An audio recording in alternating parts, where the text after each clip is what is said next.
ശ്രീ സതീഷ് ഗോപി, ഇത് പ്രകൃതി ദുരന്തമല്ല, മറിച്ച് കൂട്ടിയിട്ട മണ്ണ്.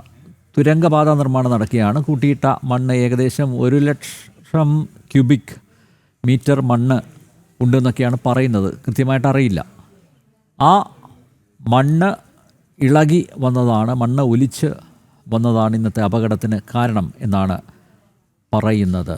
എന്താണ് പ്രാഥമികമായിട്ടുള്ള താങ്കളുടെ വിലയിരുത്തൽ? താങ്കൾ പറഞ്ഞത് ശരിയാണ്. കഴിഞ്ഞ വർഷം ഇതേ സമയമാണ് മുണ്ടക്കൈ ചൂരൽമല ഉരുൾപൊട്ടൽ സംഭവിച്ചത്. ആ ദുരന്തത്തിൽ സർക്കാർ കണക്കനുസരിച്ചിട്ട് 400 ചില്ലറ പേരാണെങ്കിലും 500ഓളം പേർ മരിച്ചിട്ടുണ്ടാവുമെന്ന് കണക്കാക്കപ്പെടുന്നു. കാരണം അതിൽ കാണാതായവരെ കുറേ പേരെ ഇനിയും കിട്ടാനുണ്ട്. അപ്പോൾ അതെല്ലാം കൂടെ കൂട്ടുമ്പോൾ 500ഓളം പേര്. ആ ദുരന്തമുണ്ടായ മേഖലയിൽ ഇന്നിപ്പോൾ വീണ്ടും ഒരു ദുരന്തം ആവർത്തിച്ചിരിക്കുന്നു. ഈ ദുരന്തം യഥാർത്ഥത്തിൽ മനുഷ്യനിർമ്മിതമാണ്. പ്രകൃതി ദുരന്തങ്ങളുണ്ട്, അതിനൊപ്പം തന്നെ മനുഷ്യർ സൃഷ്ടിക്കപ്പെടുന്ന ദുരന്തങ്ങളാണ് ഇന്ന് ഉണ്ടായ ഒരു ദുരന്തം.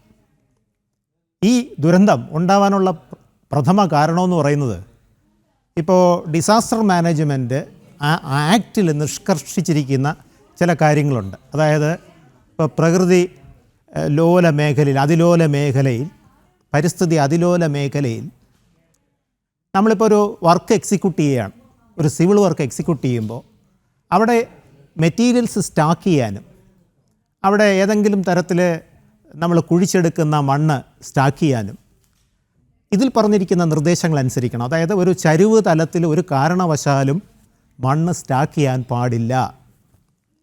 ഇവിടെ ഇപ്പോൾ 1,00,000 ക്യൂബിക് മീറ്റർ എന്ന് പറയുന്നത് ഞാൻ വിശ്വസിക്കുന്നില്ല. ഞാനൊരു സിവിൽ എഞ്ചിനീയർ കൂടെയാണ്. അതിൽ കൂടുതൽ 2-3 ലക്ഷം ക്യൂബിക് മീറ്ററിൽ കൂടുതൽ മണ്ണ് അവിടെ സ്റ്റാക്ക് ചെയ്തിരിക്കണം. അല്ലെങ്കിൽ നമുക്ക് ഈ വീഡിയോയിൽ കാണുന്ന, അതായത് ഇന്നിപ്പം ഉച്ചയ്ക്കുള്ള ന്യൂസിലെല്ലാം കാണിച്ച വീഡിയോയിൽ കാണുന്ന CCTV ദൃശ്യങ്ങൾ, അത്രയും ശക്തമായ ഒരു മണ്ണൊലിപ്പ് നമുക്ക് ചെറിയ ഒരു 1,00,000 m³ ഇങ്ങനെ ഉണ്ടാവില്ല. ആ പ്രദേശമാകെ മൂടി വരത്തക്ക രീതിയിൽ ഉണ്ടാകില്ല. അപ്പോൾ പ്രതീക്ഷിച്ചതിൽ എത്രയോ കൂടുതലാണ് ഈ കൂട്ടിയിട്ട മണ്ണ്. കൂട്ടിയിട്ട മണ്ണിൽ മഴ അവിടെ നല്ല രീതിയിൽ പെയ്തിരിക്കുന്നു. ഏകദേശം 275 മില്ലിമീറ്റർ മഴ പെയ്തു എന്നാണ്. ആ 275 എന്ന് വെച്ചാൽ വളരെ അതിതീവ്രമായ മഴയാണ്. 24 മണിക്കൂറിനുള്ളിൽ 24 സെൻറ്റിമീറ്ററിൽ കൂടുതൽ മഴ രേഖപ്പെടുത്തുകയാണെങ്കിൽ അത് അതിതീവ്ര മഴയാണ്. ഇന്നിപ്പോൾ അവിടെ റെഡ് അലേർട്ടും പ്രഖ്യാപിച്ചിട്ടുണ്ട്. അപ്പോൾ അതിതീവ്ര മഴയിൽ ഈ ഇളക്കിയിട്ടിരിക്കുന്ന മണ്ണ് കുതിരുന്നു, അതിനുള്ളിൽ വെള്ളം സ്റ്റാക്ക് ചെയ്യുന്നു, മഴവെള്ളം സംഭരിക്കുന്നു. അത് വളരെ ഫാസ്റ്റായിട്ട് ചരിഞ്ഞ പ്രതലത്തിൽ ശേഖരിച്ചിരിക്കുന്നതുകൊണ്ട് പെട്ടെന്ന് താഴേക്ക് ഇടിഞ്ഞു വരുന്നു. ഇത് സംഭവിക്കാവുന്ന കാര്യമാണ്. ഇത് മനുഷ്യർ ഇത് ഉണ്ടാക്കിയ ഒരു ദുരന്തമാണ്. ഇത് ഇങ്ങനെ സംഭവിക്കുമെന്ന് അവർ മനസ്സിൽ കാണണം. കാരണം കാലവർഷത്തിൽ ഇപ്പോഴത്തെ രീതി അനുസരിച്ചിട്ട് കഴിഞ്ഞ 10 വർഷത്തെ മഴ പെയ്യുന്ന രീതി അനാലിസിസ് നടത്തുമ്പോൾ, പണ്ടൊക്കെ ആണെങ്കിൽ ഒരു 10 വർഷത്തിന് മുമ്പാണെങ്കിൽ മൺസൂൺ തുടങ്ങുമ്പോൾ ചെറിയ രീതിയിൽ മഴ പെയ്തു തുടങ്ങും, അതൊരു നീണ്ട കാലയളവ് നീണ്ടു നിൽക്കും. ഇപ്പോഴാണെങ്കിൽ ചുരുങ്ങിയ സമയം കൊണ്ട് മാക്സിമം പ്രിസിപ്പിറ്റേഷൻ ഉണ്ടാവുകയാണ്. വളരെ ശക്തമായ മഴ ചുരുങ്ങിയ സമയത്തിനുള്ളിൽ ഉണ്ടാവുകയാണ്.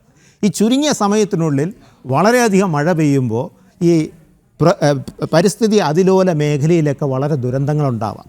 ഈ തുരങ്കം നിർമ്മിക്കുന്ന സമയത്ത് അതിനടുത്തുള്ള സ്ഥലങ്ങളെല്ലാം ഈ തുരങ്കത്തിനകത്ത് എക്സ്പ്ലോസീവ് വെച്ച് പൊട്ടിക്കുമ്പോൾ ആ ട്രെമർ കൊണ്ട് അവിടുത്തെ സോയിലെല്ലാം ലൂസാകാം.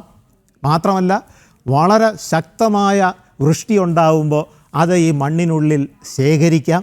ആ ശേഖരിക്കുന്നത് ഒരു അളവ് കഴിയുമ്പോൾ അതിപൂരിതമാകുമ്പോൾ അത് ബേസ്റ്റ് ചെയ്യും. അത് ബേസ്റ്റ് ചെയ്ത് ഇവിടെ മലയിടിച്ചിലുണ്ടാവാം. ഈ കാര്യങ്ങളെല്ലാം എല്ലാവർക്കും അറിവുള്ളതാണ്. അപ്പോൾ അത് മാത്രമല്ല, അവിടുത്തെ കളക്ടർ, ഡിസാസ്റ്റർ മാനേജ്മെൻറ്റിൻ്റെ ചെയർപേഴ്സൺ കൂടെയായ ഡിസ്ട്രിക്ട് കളക്ടർ അവിടെ സൈറ്റ് വിസിറ്റ് ചെയ്യുകയും ആ മണ്ണ് അവിടെ നിന്ന് എത്രയും പെട്ടെന്ന് എടുത്ത് മാറ്റാൻ പറയുകയും ചെയ്തു.